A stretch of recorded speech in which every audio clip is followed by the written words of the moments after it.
വളരെ രുചികരമായ ഒരു പൈനാപ്പിൾ റെസിപ്പിയാണ് കേട്ടോ. ഇതൊരു പിക്കിൾ ആണോ എന്ന് ചോദിച്ചാൽ പിക്കിളാണ്. അതേസമയം ഒരു സൈഡ് ഡിഷ് ആയിട്ടും വേണമെങ്കിൽ നമുക്ക് ഉപയോഗിക്കാം കേട്ടോ. നോൺ വെജ് ഐറ്റം ഒക്കെ കഴിക്കുമ്പോൾ നമുക്ക് ചിലപ്പോഴൊക്കെ ഒരു മട്ടിപ്പ് തോന്നൂലേ, അത് ഒഴിവാക്കാനായിട്ട് ഒരു സൈഡ് ഡിഷ് ആയിട്ട് ഇത് എപ്പോഴും ഉള്ളത് നല്ലതാണ് കേട്ടോ. ഒരു തവണയെങ്കിലും ഇത് തയ്യാറാക്കി നോക്കണം കേട്ടോ. ഇതിന്റെ റെസിപ്പി നോക്കുകയാണെങ്കിൽ 1 മിനിറ്റ് താഴെയുള്ളൂ, വളരെ എളുപ്പമാണെന്നൊക്കെ എല്ലാവരും പറയും. പക്ഷെ എന്നെ സംബന്ധിച്ചിടത്തോളം എനിക്ക് മനസ്സിലായത് ഇതിന്റെ സമയം മുഴുവൻ പോകുന്നത് കട്ടിങ്ങിനും ചോപ്പിങ്ങിനും ഒക്കെയാണ്.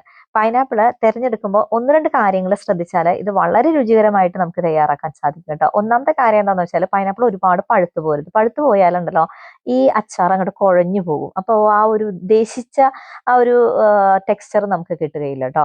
രണ്ടാമത്തെ കാര്യം എന്താണെന്ന് വെച്ചാൽ കുറച്ച് പുളിയുള്ള പൈനാപ്പിൾ വേണം തിരഞ്ഞെടുക്കാൻ. നല്ല മധുരമുള്ള പൈനാപ്പിൾ എന്നൊക്കെ പറയില്ലേ, ആ സംഭവമൊന്നും നമുക്ക് വേണ്ട. കാരണം എന്താന്ന് വെച്ചാൽ ആ ഒരു ബ്ലെൻഡ് കറക്റ്റ് നമുക്ക് ഫീൽ കിട്ടണമെന്നാണെങ്കിൽ കുറച്ച് പുളിയുള്ള പൈനാപ്പിൾ ആണ് എപ്പോഴും നല്ലത്. ഇനി അടുത്തൊരു പ്രധാന പോയിന്റ് എന്താന്ന് വെച്ചാൽ ഇതില് നമ്മൾ കട്ട് ചെയ്യുമ്പോൾ നിങ്ങൾക്ക് സ്ക്വയർ ആയിട്ടോ നീളത്തിലൊക്കെ കട്ട് ചെയ്യാം, ഒരു പ്രശ്നവുമില്ല. പക്ഷെ നടുവിൽ ആ കട്ടിയുള്ള ഭാഗമില്ലേ, അതെന്തായാലും ഒഴിവാക്കണം കേട്ടോ. അതല്ല എങ്കിൽ പറ്റുന്നത് എന്താന്ന് വെച്ചാൽ നമ്മൾ ആ കഴിക്കുമ്പോഴത്തേക്കും പൈനാപ്പിൾ കഴിക്കുമ്പോൾ ഒരു ഇടയ്ക്കൊന്ന് കടിക്കും. അതൊരു അരോചകത്വമായിട്ടാണ് എനിക്ക് തോന്നിയത്. അതുകൊണ്ട് തന്നെ നടുഭാഗം പൂർണ്ണമായിട്ടും ഒഴിവാക്കുന്നതാണ് എപ്പോഴും നല്ലത്.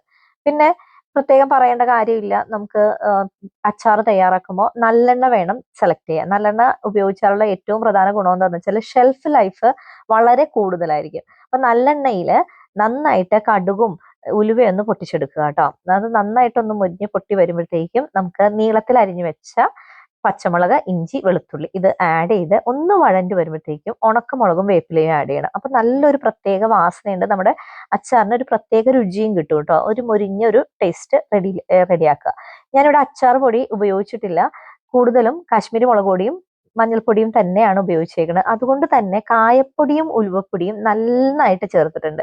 ഉലുവപ്പൊടി ഒരു മേമ്പൊടിക്കാണ്, കായപ്പൊടി വന്നാലാണ് നമുക്ക് ആ അച്ചാറിന്റെ ഫീൽ കിട്ടുന്നത്.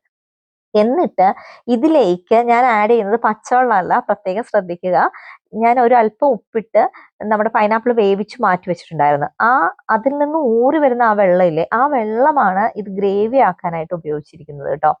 അപ്പൊ ഒരു സെമി ഗ്രേവി അവസ്ഥയിൽ എത്തിക്കഴിയുമ്പോൾ പൈനാപ്പിളിന്റെ വെന്ത കഷ്ണങ്ങൾ എടുത്ത് മിക്സ് ചെയ്ത് നന്നായിട്ട് മസാലയൊക്കെ അതിൽ എല്ലാം എടുത്ത് ബ്ലെൻഡ് ആവണ വിധത്തിൽ ഒന്ന് മിക്സ് ചെയ്ത് റെഡിയാക്കിയാൽ മതി.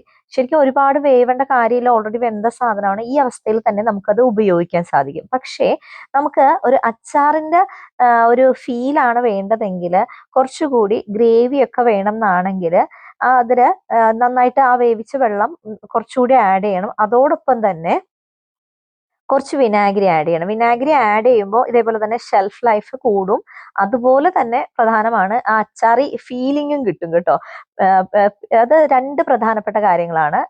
ഇതിന് ഒരു അഡീഷണൽ ഫ്ലേവർ നൽകാനായിട്ട് നിങ്ങൾക്ക് വേണമെങ്കിൽ ഒരല്പം ശർക്കര പൊടിച്ചതോ ഉരുക്കിയതോ ഒക്കെ ചേർക്കാം കേട്ടോ. ഇതൊന്നും ഇല്ലാതെ തന്നെ ഇത് അടിപൊളിയായിരുന്നു. നമുക്ക് വെറുതെ ഇരുന്ന് കഴിക്കാൻ തോന്നുന്നു അറിയില്ല, അങ്ങനത്തെ ഒരു നല്ല അടിപൊളി ആയിട്ടാണ്. എന്തായാലും ഒരു മസ്റ്റ് ട്രൈ ആണ്.